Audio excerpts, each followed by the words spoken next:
Baik, Assalamualaikum warahmatullahi wabarakatuh.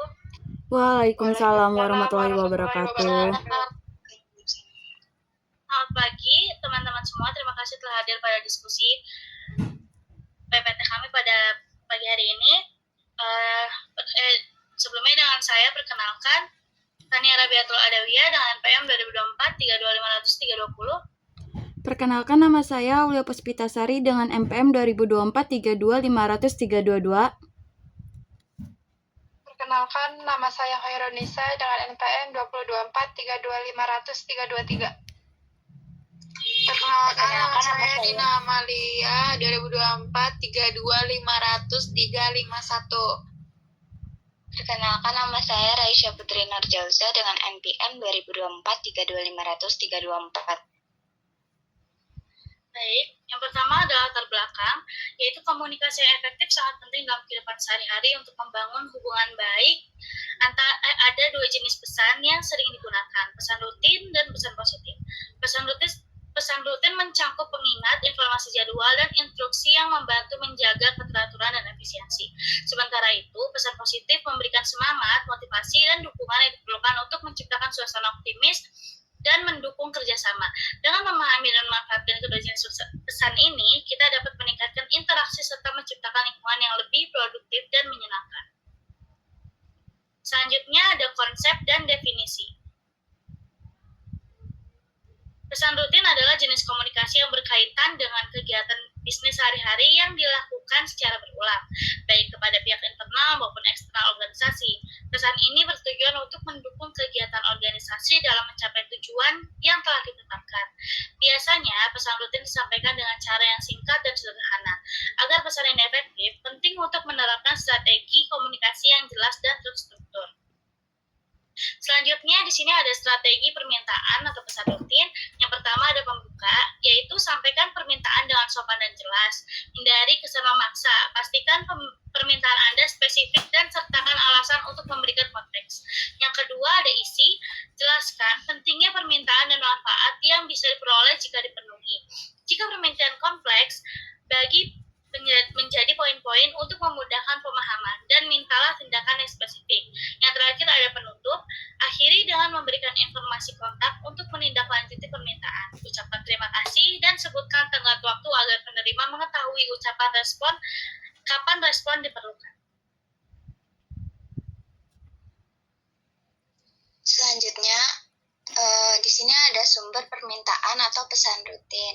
Yang pertama itu permintaan di dalam organisasi. Yang pertama ini beberapa pesan permintaan dapat dibuat lebih permanen dalam berbentuk tertulis.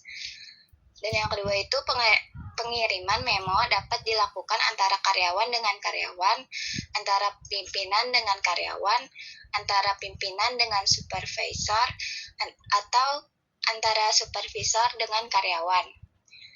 Dan yang kedua itu ada permintaan juga di dalam organisasinya, yaitu untuk memperoleh informasi.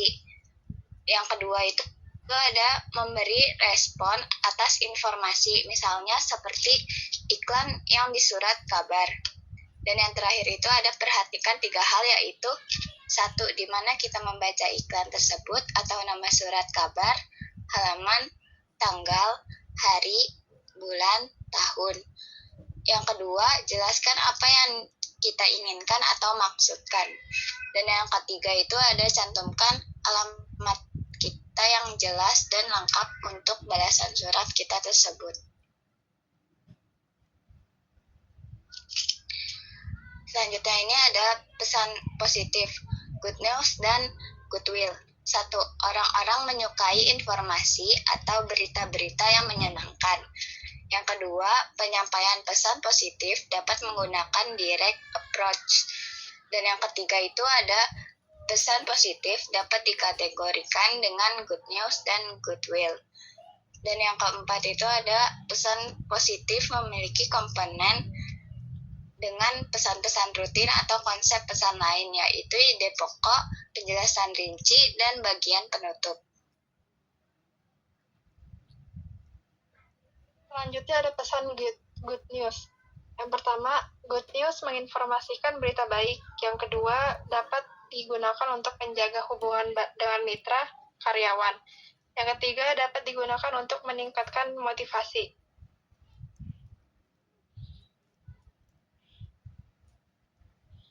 Selanjutnya ada contoh bentuk pesan good news.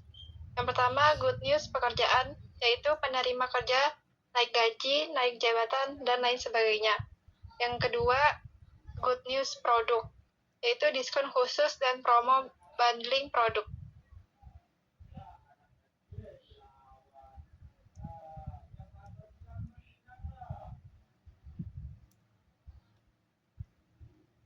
Selanjutnya akan dibacakan oleh Dina. Pesan goodwill yaitu ada 3. Yang pertama ada bersifat niat baik dan kekeluargaan. Yang kedua, dapat mempengaruhi persepsi positif bisnis. Yang ketiga, merupakan bentuk perhatian. Contoh bentuk pesan goodwill yaitu ucapan selamat atau congratulation. Yang kedua ada surat penghargaan. Yang ketiga ada ucapan duka cita. Selanjutnya di sini ada menulis jawaban positif. Yang pertama itu ada surat konfirmasi pesan. Di sini menjelaskan kepada pelanggan bahwa pesanan telah diterima.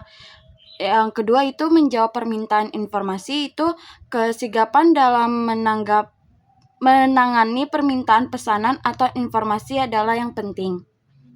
Selanjutnya, di sini ada kesimpulan dari pesan rutin dan pesan positif adalah bahwa keduanya memiliki peran yang penting dalam komunikasi namun dengan tujuan yang berbeda. Terus di sini ada saran itu, yang pertama ada sampaikan informasi dengan jelas, ringkas, dan langsung ke inti untuk pesan positif. Yang kedua itu memberikan apresiasi yang tulus dan spesifik yang disesuaikan dengan situasi penerima. Sekian, terima kasih. Terima kasih kepada teman-teman atas presentasinya. Semoga informasi yang disampaikan dapat memberi wawasan baru bagi kita semua. Kurang lebih mohon maaf. Assalamualaikum warahmatullahi wabarakatuh. Waalaikumsalam warahmatullahi wabarakatuh.